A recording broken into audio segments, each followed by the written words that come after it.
Welcome to the Outskirts Film Podcast. You're listening to Christopher Small, and today I'm also joined, as usual, by my co-hosts. Hello, I'm Öykü. Hey, I'm Alonso Aguilar. Jocelyne Saab was one of the undeniably significant filmmakers and figures of Lebanese cinema in the 1970s and 1980s.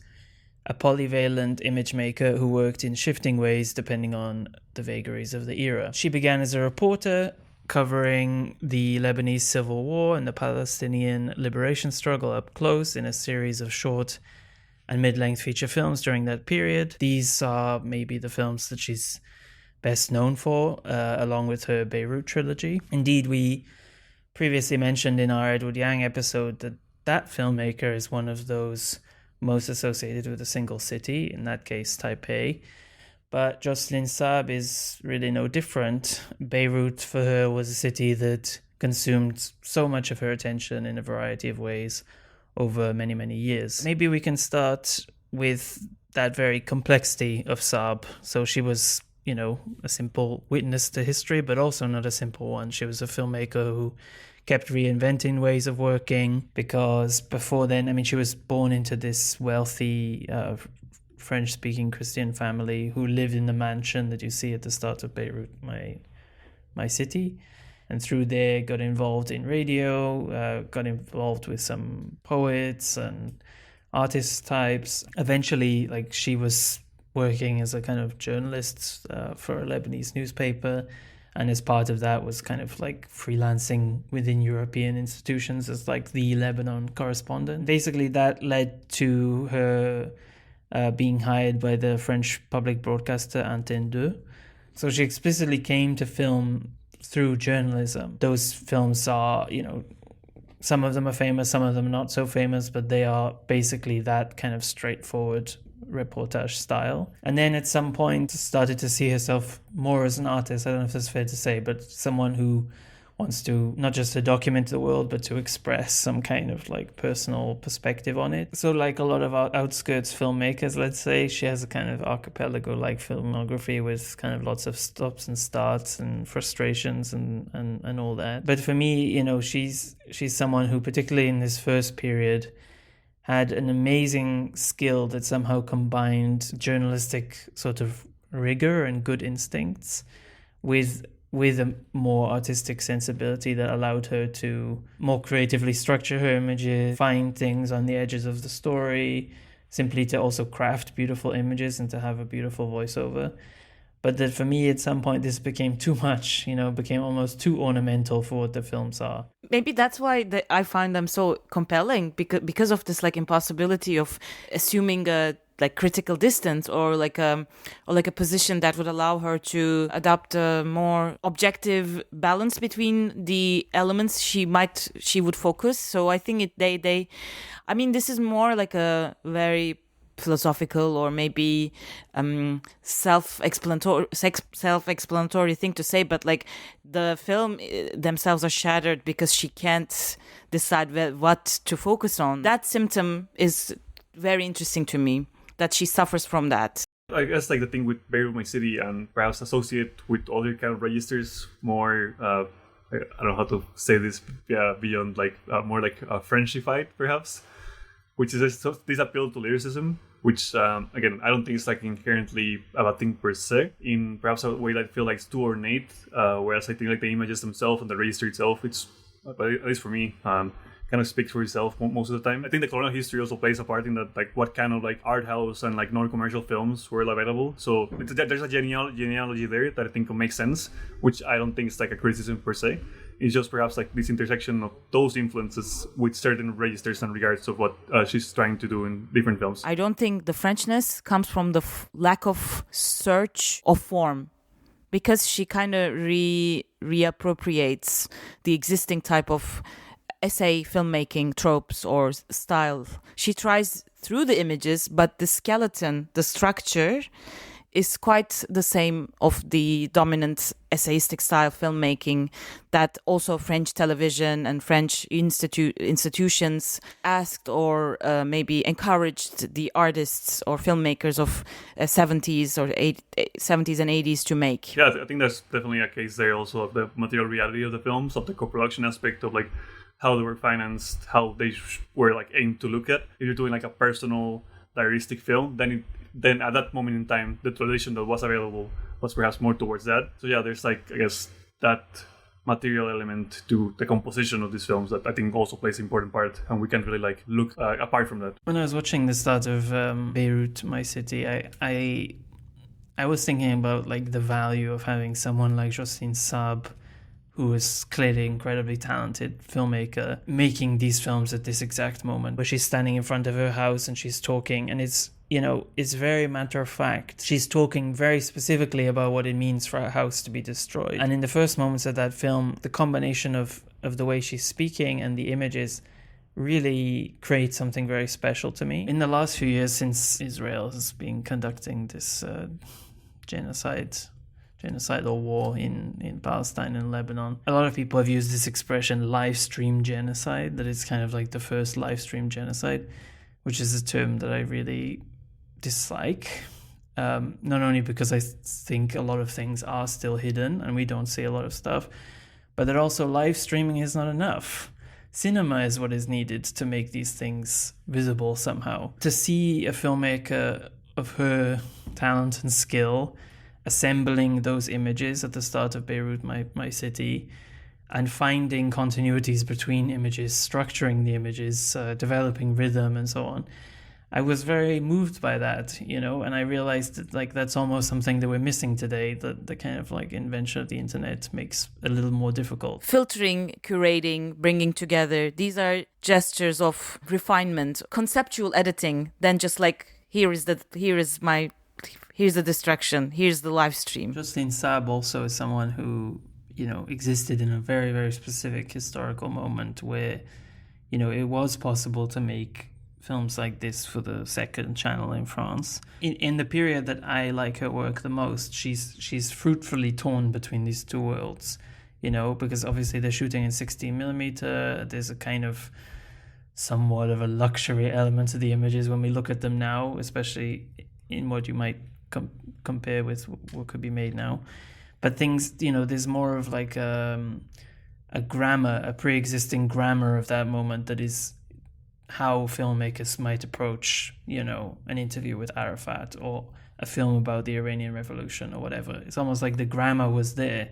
And so Saab's struggle at that moment was to resist that, was to push against it, was to find ways to undercut it. It's almost like once she starts to undercut it seriously, then I kind of lose interest a little bit. When there's this moment of high tension where she's able to make things that both have a reportage quality and have kind of serious artistic interest. And now I think that doesn't really exist in the same way. If I can imagine some kind of division between, filmmakers like Kamal Jafari and reporters, I mean, it's a huge gulf between those two things. Yeah, I think you can also like trace that, which to me is very interesting to think about, and I see it happen also in other filmographies, phasing out of the reportage like as a cinematic format, which then creates this like shift towards like the purely televisual, which is kind of like the repercussions that we're currently living in, the live stream kind of like always online, always like recording kind of side of things, which is just to me almost inherently digital.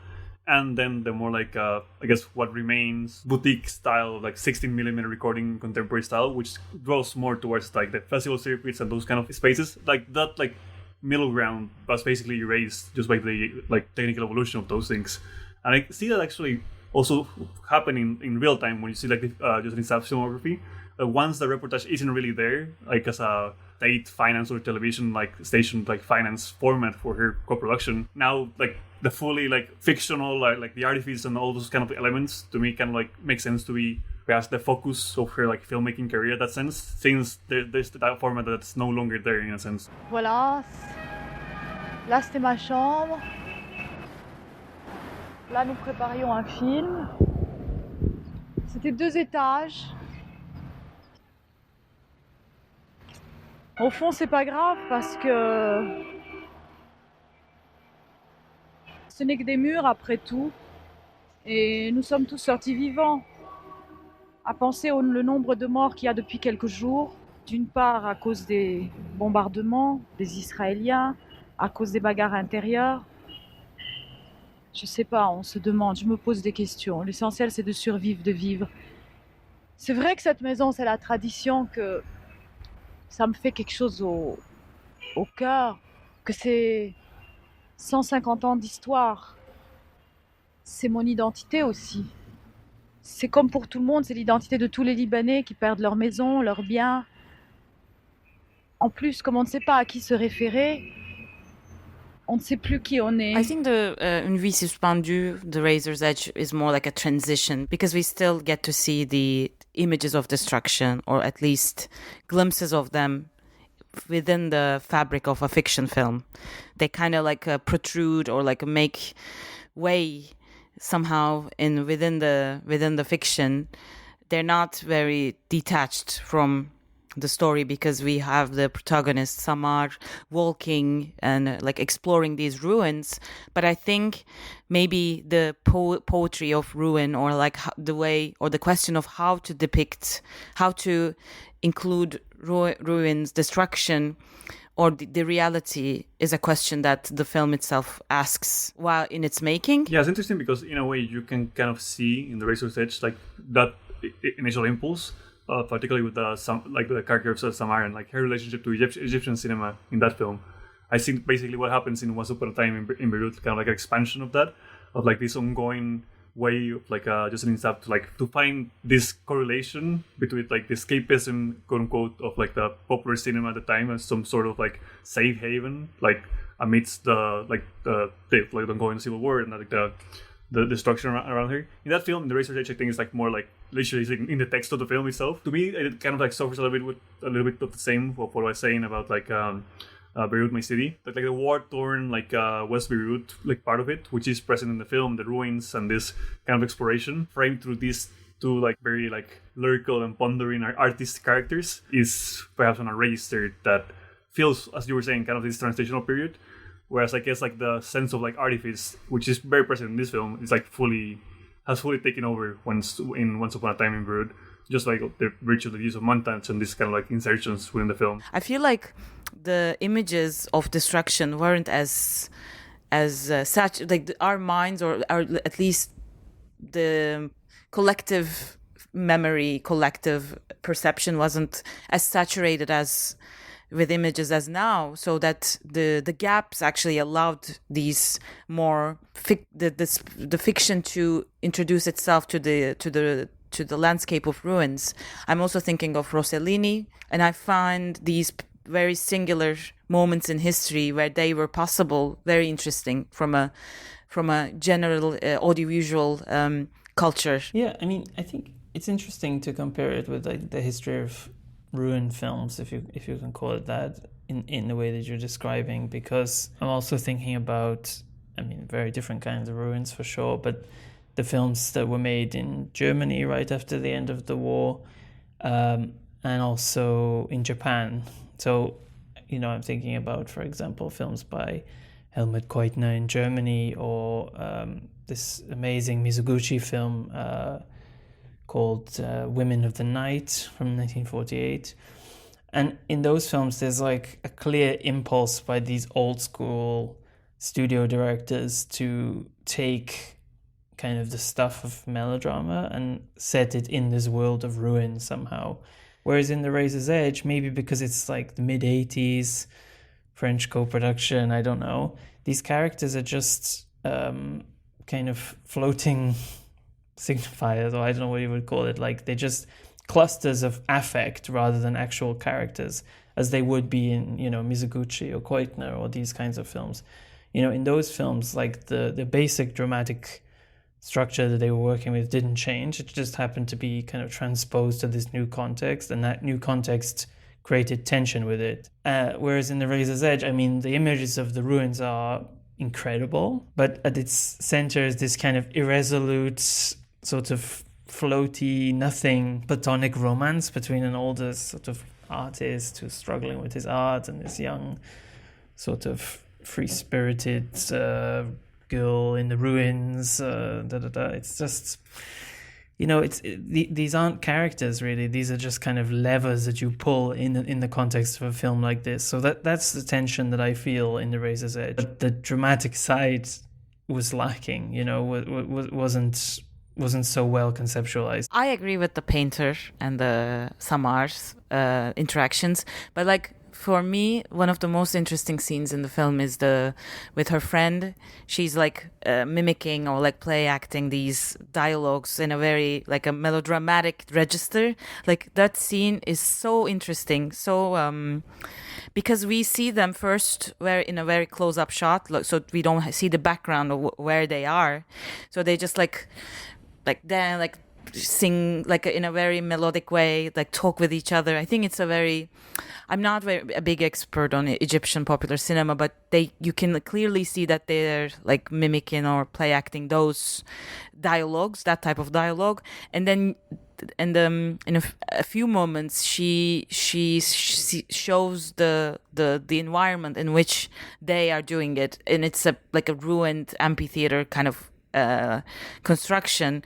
So those scenes to me were very, very powerful.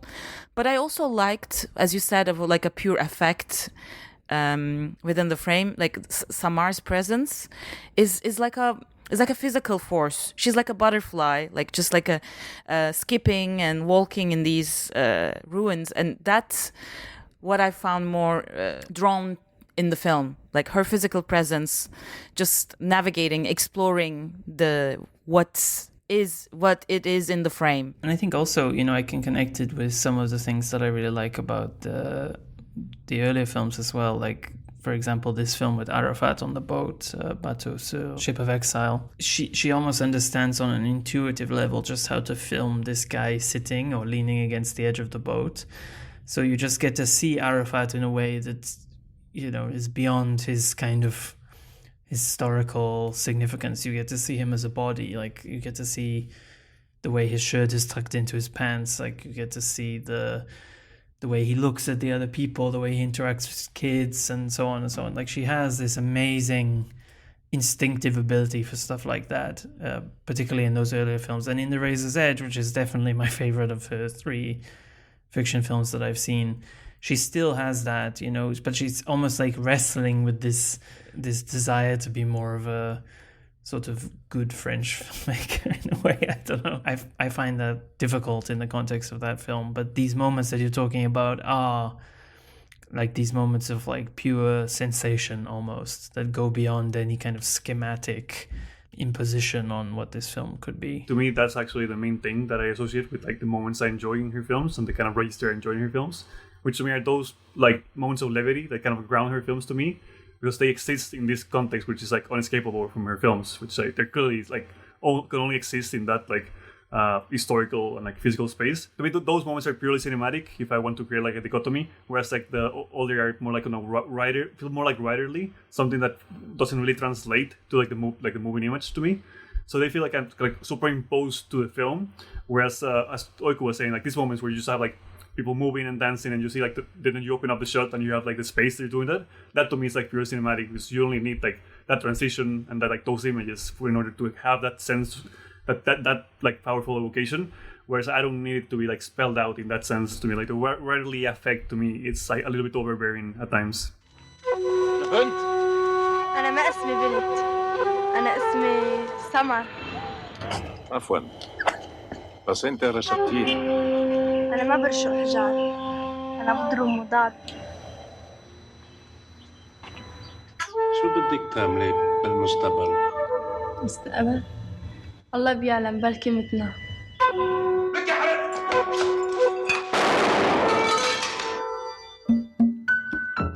لو ما الحرب ما كنت تعرفت عليه. مزبوط.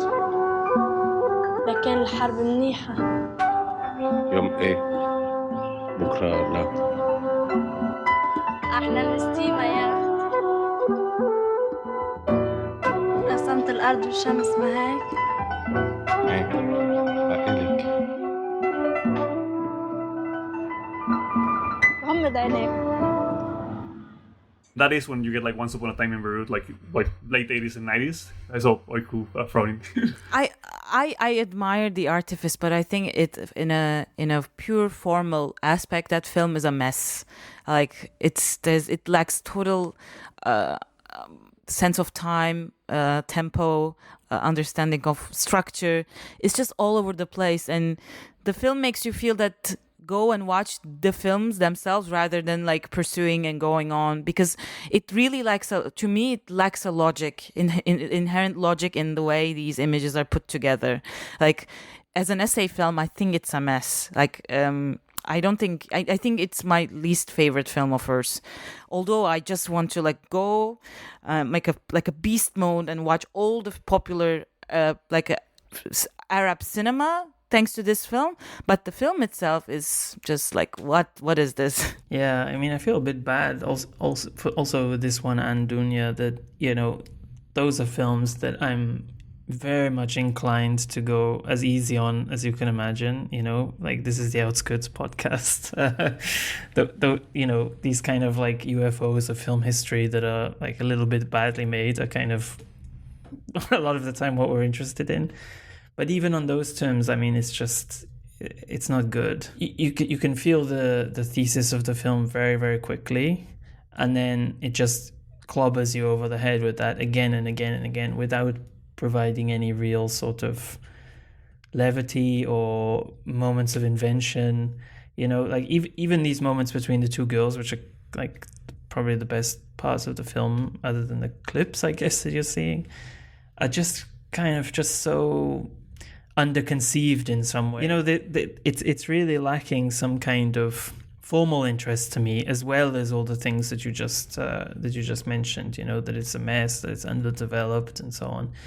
And then when it was done, I was thinking, well, at least it's original. You know, at least it's like something, you know, that she made with her heart. And then I read that basically she just plundered the idea from this kind of festival favorite Mahmoubah film from the exact same moment. I think what annoys me the most is not the lack of originality, but the lack of structure to a subject that which clearly requires. Because if you set out to make a film about the film history of a given country, you clearly need to have a sense of trajectory or a sense of reading that you should provide while like moving towards from one period to another, or from one trope theme to another. Here, I couldn't find that. Like it starts with obviously this type of Rue Lumière type of film, then goes to more melodrama type films, and then goes back again to early sound films. So what do we make of these different periods? How does they relate to each other? The historical or conceptual transitions between them were very poorly made. I think that's what I found frustrating. I feel like the experience of watching the film isn't as interesting as discussing what the film is, in a way. But I guess in my case, just like there's some textural pleasure of like seeing this clumsy, amateurish kind of like insertion into these films. And as I was saying, perhaps like just cherishing like the almost like mixtape aspect of the film itself, kind of like almost in a musicality sense of what it's doing. Like doesn't really flow, as you were saying, like cinematically in that sense. To me, there's like a novelty there, which isn't. I don't think novelty is like a good thing to say about the film, because novelty wears off very quickly. But in this film, at least, like there's like a good like 65 minutes there, which I think, yeah, it's pretty fun. And the film is like 104 minutes there. I do find some levity in opposition to what Chris was saying, when the characters are kind of like having this back and forth with Monsieur Farouk, and particularly in the earlier scenes of the film, which is almost overly whimsical to me, but I kind of appreciate that almost in a jarring sense environment, because that younger character is supposed to have this more, I don't want to say like necessarily militant, but they're like in this search of like the truth in the image, whereas you have like this romanticized figure in Monsieur Farouk that's kind of like engulfed in the myth making of the cinema. So it's like some interesting things there, I think, in terms of like the contraposition of the characters, but clearly that's not really explored in the film that much. So you only get like glimpses of what can be. To me, the problem really is the clips themselves, you know, which is like that she's not doing anything with them, you know, that there's no. at some point, especially over 100 minutes, at some point it's like, okay, what are you looking for here? And I was trying to think of kind of films that use snippets of films in a way that could be like remotely connected to this. And I saw a lot of people online, joke that this is kind of like Jocelyne Saab's Histoire du Cinéma. But really, the Godard film that sort of makes me think about is this one from 2006 called Vrai Faux Passeport. And he just takes scenes from films that he's interested in, including The Brown Bunny, actually. And he just like puts them together, and between each of them, it either says Vrai, Faux, or Passeport.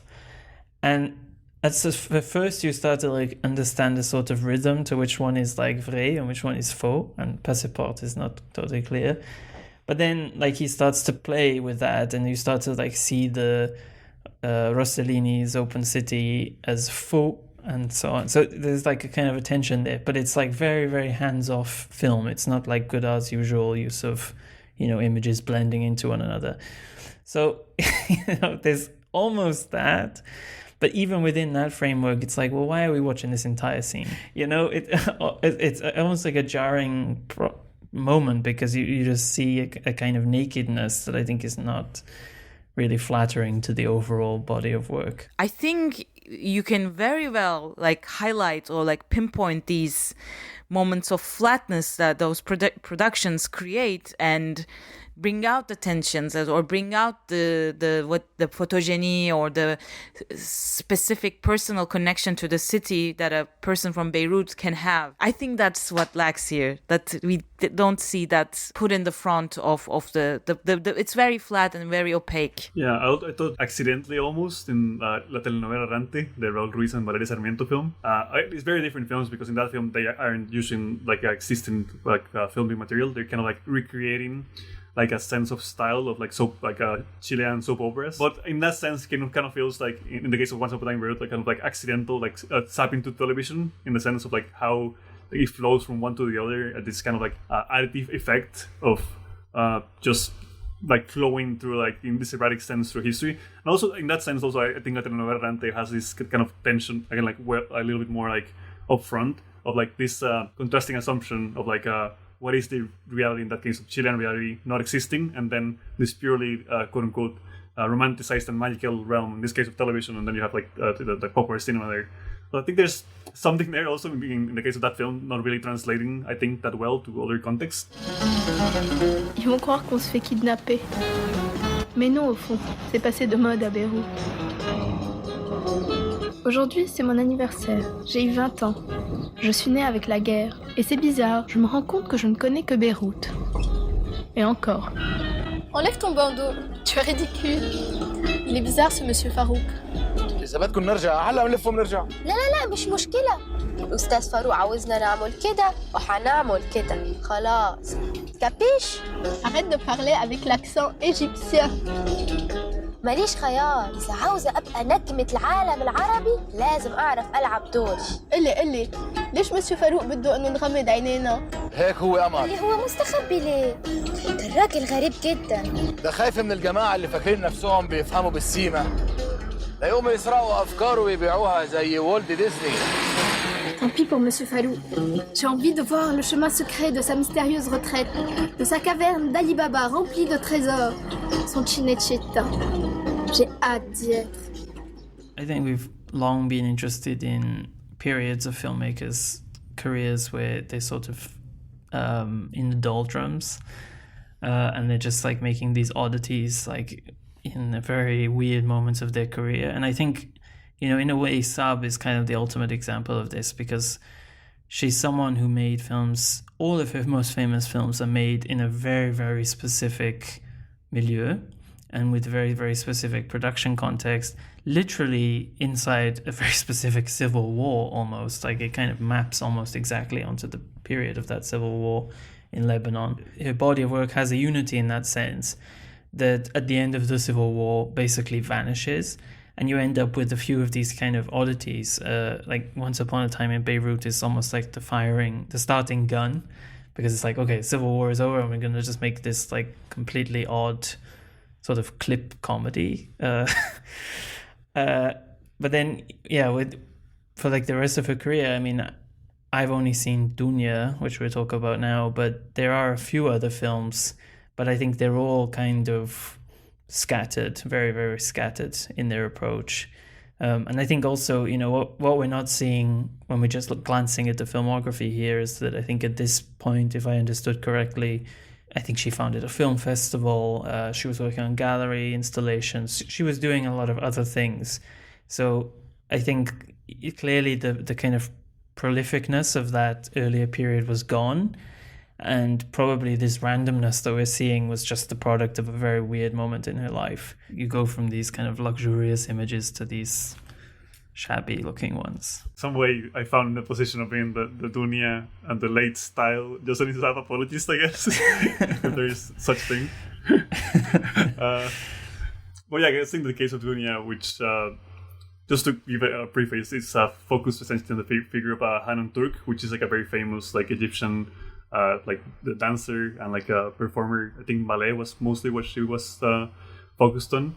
And then the film is this kind of like very to me it has like this soap opera feel and texture, which is the main thing that you probably can guess is why I like this film. It's like a little bit more than, well, a lot more than you guys, I think. Like narratively is straight out like pure like melodrama in the roughest sense. That is kind of like erratic. There's like this student of Arabic poetry that falls in love with like this man who's like very conservative and this approves that a woman shouldn't dance and move her body like that. That's like heretical and all these things of like the patriarchal state of society, which isn't really developing with any sort of like nuance. It's like every character is very archetypical in that sense, but just that almost like raw element of how the film flows.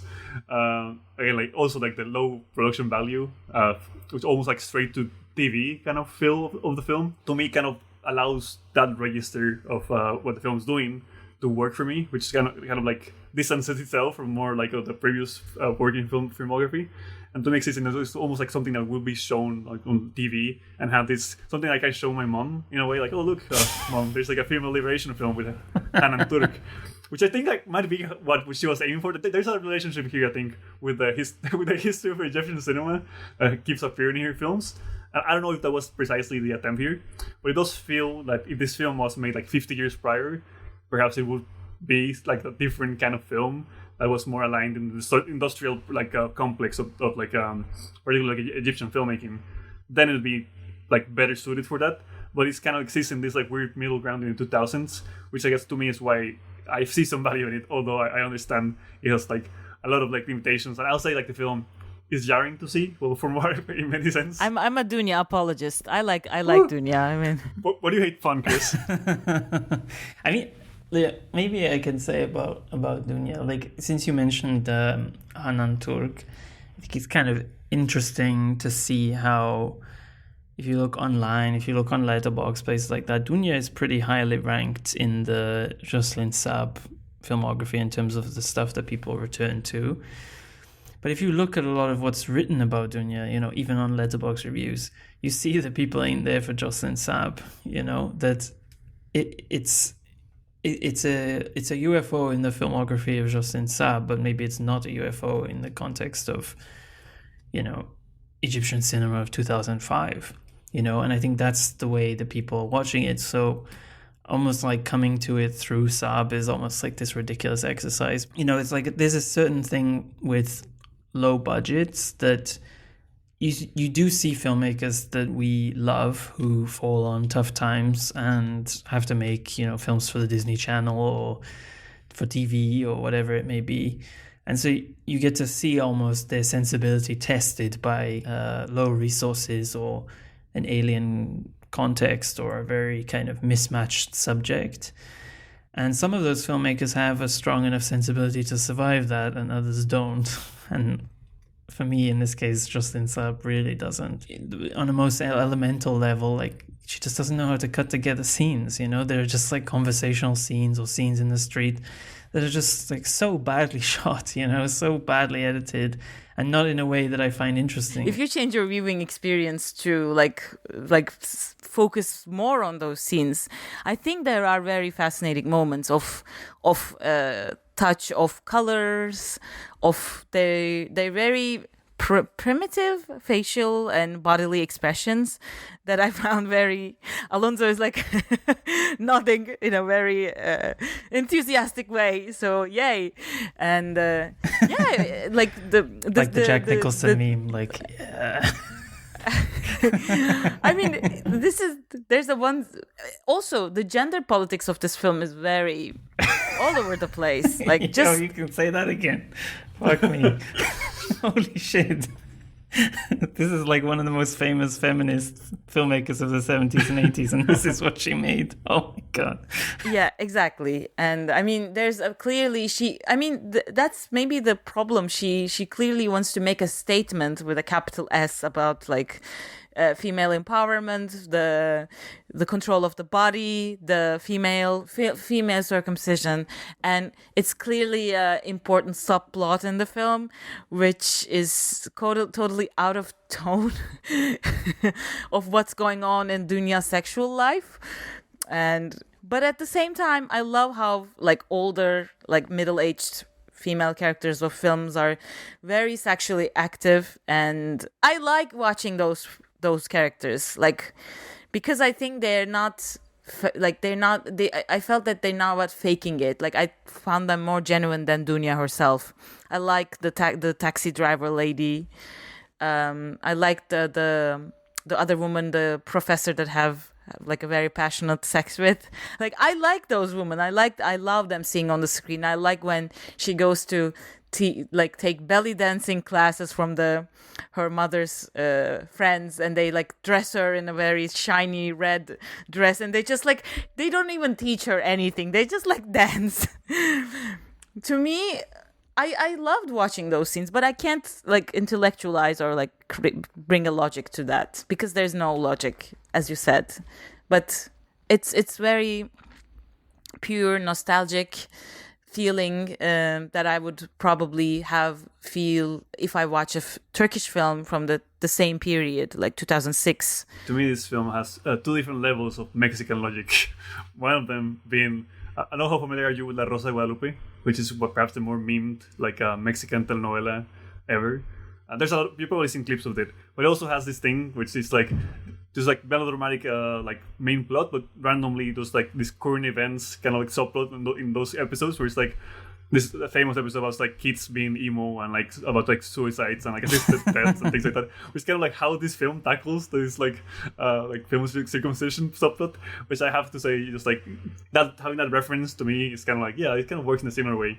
And the other level, which you kind of were alluding to also, Oiku, was like, to me this film, more than a Jocelyne Saab film, works to me in how I watch Santo films, which is this like, the author I found here is Hanan Turk, and I find like her dancing sequences to be like similar to those like mid to late Santo films, where they only show like these inserts of like Santo fighting.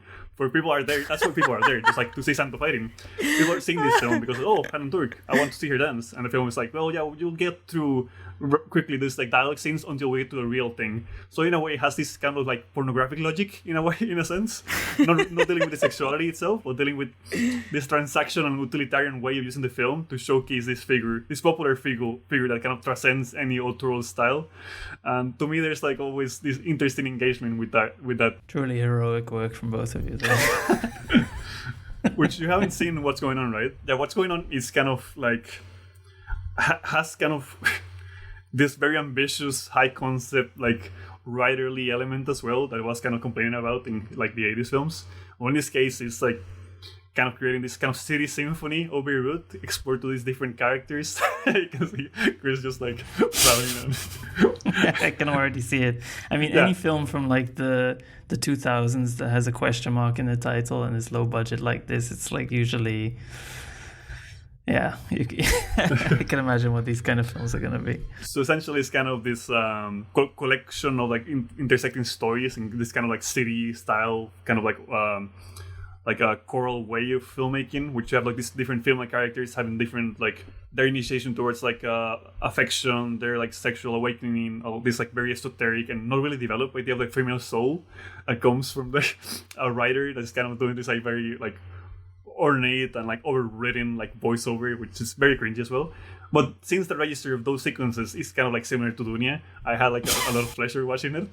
And the reason I saw this film also was the Costa Rican link, which this film stars, one of the actresses in the film is Jocelyne Gutierrez, which is like a Iraqi Costa Rican filmmaker. Also like a multidisciplinary artist, and she dances in the film. And there's a lot of dancing in this film as well. It's basically essentially continues this project around like female like bodily expression, and it's even more esoteric than Dunya. That barely has this plot, but as a collection, this like additive element of like poorly shot sequences of just like I guess the thing is like the overwritten dialogue and voiceover in this film gets to almost like a parodical degree, which I think benefits the material in a way, because then it doesn't create tension. It's just like part of the similar like tonal habitat of the film. But yeah, there's something in there in those like late 2000 films, in just like their erratic nature and like what is showing of like the material reality of like this kind of auteur dealing with being pushed towards popular cinema is the only way to really create something, which I found appealing, I'll say. I mean, it is interesting because, you know, a lot of the cases that we talk about these kinds of career arcs, like now that we're talking about it, I'm thinking about Jocelyne Saab. But I think, unfortunately, we didn't really watch any of those very late films from her. But, you know, in Jocelyne Saab's case, she was always making dramatic films, and she was a filmmaker who was very much interested in characterization, narrative structure, and so on. Whereas Saab wasn't making those films for the vast majority of her career, and then in the 90s was just kind of thrust into that world. And I personally just don't know enough about the background of that, like how that happened. But it's almost like she's miscast in some way, you know? Like she's not... like why should she direct a film like Dunya, you know? Like I almost feel, maybe there's just a side of her personality I'm just not aware of, you know? Maybe this was like kind of a passion project for her, but it almost calls for someone who I think has a better appreciation of like tackiness, but also characterization, structure, things like that, even on a very kind of superficial level, even on a kind of soap opera level. But to me, it's just like kind of clashing, all these elements clashing together in a way that I don't particularly find fruitful. Having said that, like after you both, you know, did your best to convince me there, I really do wonder if like approaching this film through a Hanan Turk episode could yield more fruitful results. Possibly. And basically in this period that we've just been talking about / shitting on, she, you know, this like making films was kind of just a small part of what she was doing. I mean, she was really involved in photography, which was always an interest of hers. I think that was from the very beginning something she was passionate about, and also doing video installations. So she did some big ones around the world during this period. She also founded this kind of film festival in Lebanon, which was kind of explicitly, I think it was called the Cultural Resistance Film Festival. So it was kind of explicitly following some of these threads that we've discussed.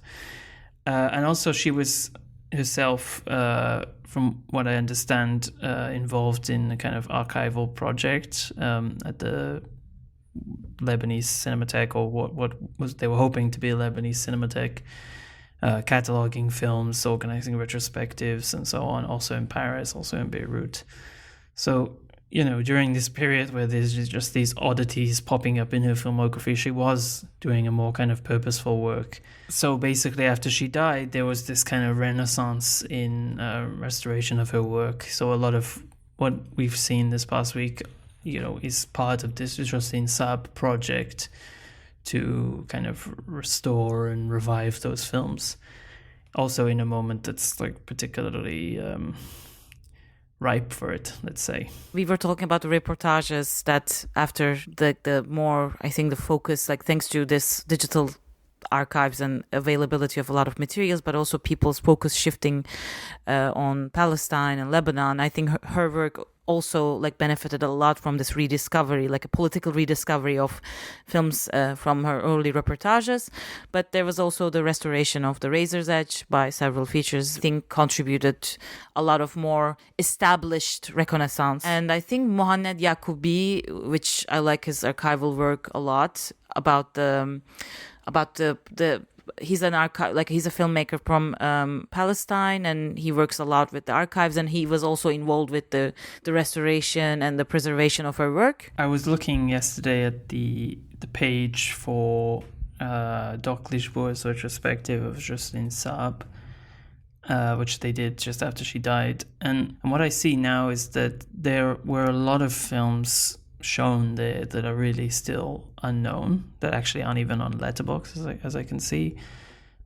So, you know, her very first kind of films, I guess she made in the context of the French television, or the French television work that she was doing at the time. So, interviews with Gaddafi, with Israeli generals in Egypt, in Kurdistan, in Syria, and this is all before Palestinian women, which is kind of, you know, sort of the official start of her career, let's say. So I think this, I mean, quite literally a lot left to discover, and I really hope that I can dig into those films at some point, because, you know, if I can say more positive word about Jocelyne Saab after this kind of ignominious end, is that, like, I personally am very happy that she was the one making these films at that time. You know, like that's a bit of a historical miracle to me.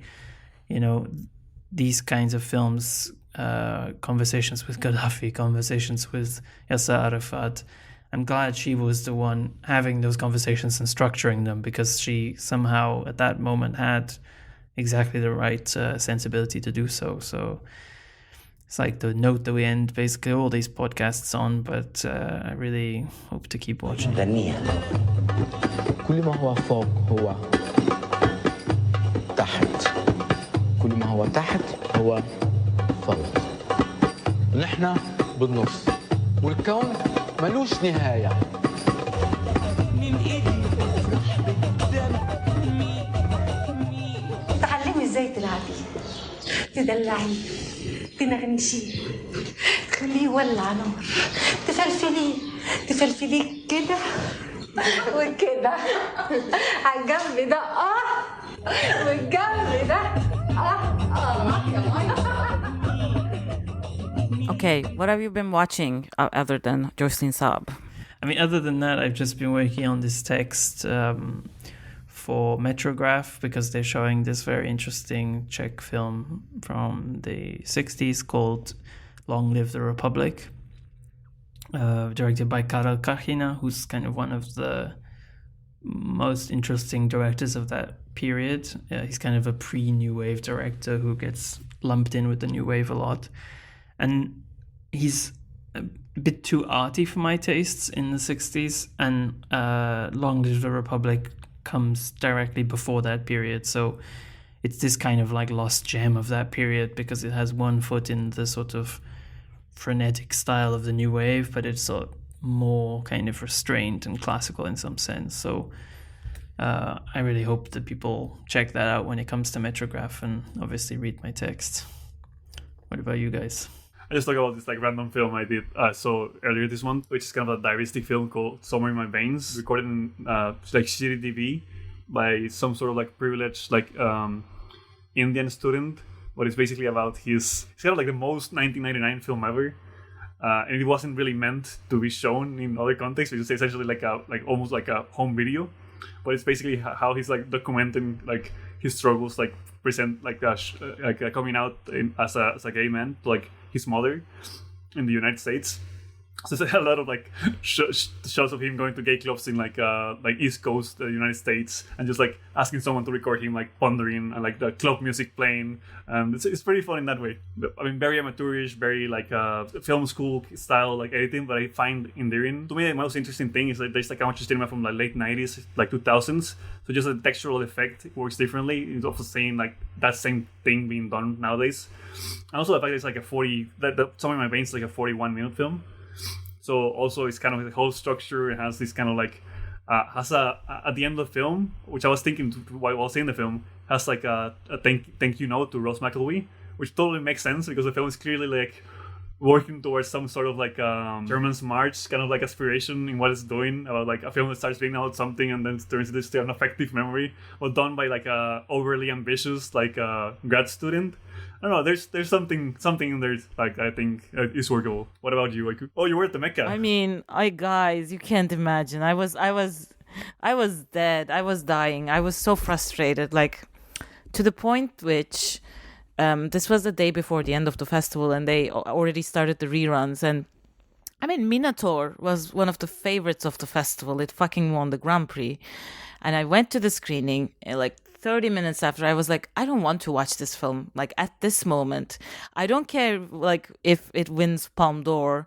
I just don't want to watch this film, and I don't want to write about this film. I just didn't feel like it. And the rhythm of film festivals are so annoying and so imposing that people, while not wanting to watch films, they watch films. And it's so frustrating because you have a limited brain capacity. You have a limited source of appreciation, source of criticism towards a film. And I think if you know your own limits, you should just not try exceeding them. Just watch one film per day, 2 films per day. That's it. Why are we watching so many films? Like I want to fall in love with a film. I want to get angry with a film towards a film. It's a personal thing to me. So I get very excited when something's excites me, and I get just crazy and want to talk about it for days. But otherwise, I just get very sad if a film is bad, because I want to love or have personal beef with a film. And if it's a mediocre one, that's the worst, because you just get exposed to these a middle ground films that you don't feel either a vivid anger nor a very rapturous affection. Just middle. It's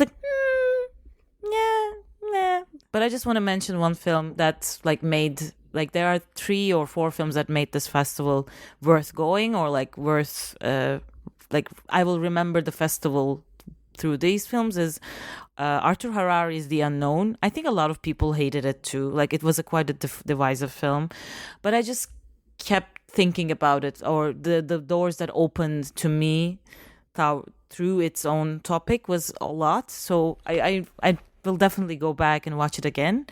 But it's just about this very specific idea about body swap, because it's adapted from a comic book that Arthur Harari and his brother Lucas Harari wrote. And I don't remember if the brother draw, but maybe it's some illustrator, a different illustrator. But it's basically about a photographer called David Zimmerman, who has sex with a woman and wakes up in her body the next day. But when he, in the woman's body, tries to find her, the level of belief in identity shifts drastically. I mean, it's not a spoiler, but the identity itself that he assumed of her is not real either. So it creates this abyss of identity terror. Who are you? Who are the people you're interacting with? Where does the identity start in a physical body? Whether is it in a physical body or in the mind? These questions put me in such a disorienting and disturbing space that I just kept thinking about. The film is very inspired by the Antonioni gaze. I think there's a part of Rivette in that. It starts quite like the Matrix, like the first Matrix scene when he goes to a club and he's offered by like a pill. Like there are some very generous cinephile references in it, but I think it still manages to like achieve a idiosyncratic tone and feeling. And yeah, I'm excited to go back and watch it again. So thank you very much for listening. That was our Jocelyne Saab episode. Next week we will be talking about the movement, the cycle, the period of film history known as Nikatsu Roman Porno. So we're going back to Japan. As per usual, you can send us any abuse. I can imagine after this episode there could be some abuse or positive notes or questions or anything that you want us to read on the air, because at this point we will basically read anything on the air if you send it to outskirtsfilmmagazine@gmail.com, and we will see you in 2 Thursdays. Thank you.